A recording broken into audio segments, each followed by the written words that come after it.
இதோ இது மணல்வாய் கிராமம். கடலோரத்துல அமைஞ்ச ஒரு சிறிய அழகான ஊர். காற்று எப்போதும் உப்பு தணலோட வீசும்.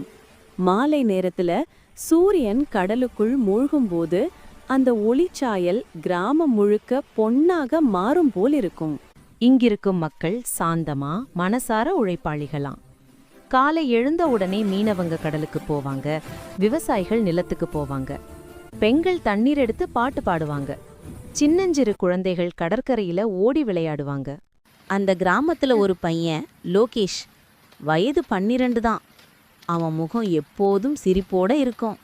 அவனுக்கு ஒரு ஆசை, கடலை போல பெரியவன் ஆகணும்னு. அவன் அம்மா சுமதி தனிமையிலே அவனை வளர்த்தவ. அப்பா கடலுக்கு போன நாளில இருந்து திரும்பி வரல. ஆனாலும் சுமதியும் கடலை குறை சொல்லவே இல்லை. அதுதான் நம்ம வாழ்வு, அதுதான் நம்ம தந்தை என்று சொல்லுவாள். சுமதி லோகேஷ் கிட்ட சொல்றா. பள்ளிக்கு போற நேரம் ஆயிடுச்சுப்பா. அம்மா, கடல் அலை என்னை பார்த்து கையாட்டுது பாருமா என்று சொல்றான். அது உன்னை அழைக்குது போலிருக்கும். ஆனா நீ பாட முடிச்சுதான் போணும். லோகேஷ் பள்ளிக்கு போகிறான். கடலருகே ஓடி அலைகளோடு விளையாடி மணல் கோபுரம் கட்டி அவன் வாழ்க்கையை சிறிய கனவாக நினைக்கிறான். ஒரு நாள் மாலை வானம் இருளுடன் இருந்தது. கடல் அலைகள் வழக்கத்தை விட சத்தமா அடிக்குது. லோகேஷ் கடற்கரையில விளையாடும்போது அவன் பாதம் ஏதோ ஒன்றை தட்டுச்சுது. மணலை கிளப்பினான். ஒரு பழைய பானை கிடைச்சது. இது என்ன பானை? இதுல என்ன இருக்குமோ? அவன் பானையை திறந்தான். அதுக்குள்ள ஒரு பழைய காகிதம். எழுத்துகள் கொஞ்சம் மங்கியிருந்தது. ஆனா அதுல ஒரு வரி தெளிவா இருந்தது. இந்த மணல்வாயில் புதைந்திருக்கும் தங்கத்தை தேடினால் கிராமம் செழிக்கும், ஆனால் பேராசை. அவன் அதை கொண்டு தன் நெருங்கிய நண்பன் திலக்கிடம் சொன்னான். திலக் அவனை காட்டிலும் 3 வயசு பெரியவன். அவனுக்கு சின்னஞ்சிற ஆசைகள் இருந்தாலும் பேராசை கூட இருந்தது. திலக் சொன்னான், அந்த பானை நமக்கு சொந்தம்தான் லோகேஷ், நாம தேடணும்.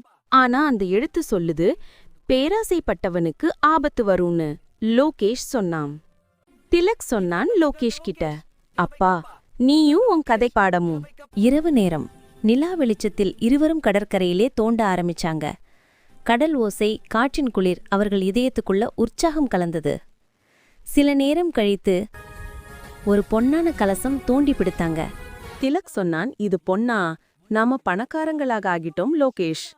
லோகேஷ் சொன்னான், அது நமக்கானது இல்ல திலக், இத கிராமத்துக்கு கொடுக்கணும். திலக் சொன்னான், நீ நாயே, உன்னால பெரியவனா ஆக முடியாது, இதை நான் எடுத்துக்கிறேன். அப்போதே கடலிலிருந்து பெரும் அலை ஒன்று எழுந்தது. திலக் தடுமாறி விழுந்தான். கலசம் அவனோட கையிலே இருந்தது. கடல் அவனை குடித்து கொண்டது போல அவன் காணாமலாயிட்டான். மறுநாள் காலை லோகேஷ் அழுது கொண்டு கடற்கரைக்கு வந்தான். திலக் காணாமல் போனான். கலசம் மணலில் மீண்டும் கிடந்தது.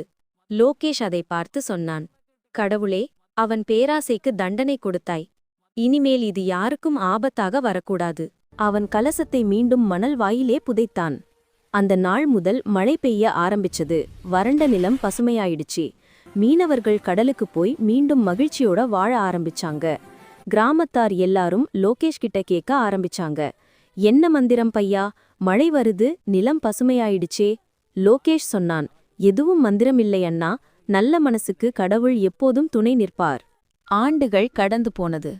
லோகேஷ் பெரியவனானான். டீச்சர் ஆகிட்டான்.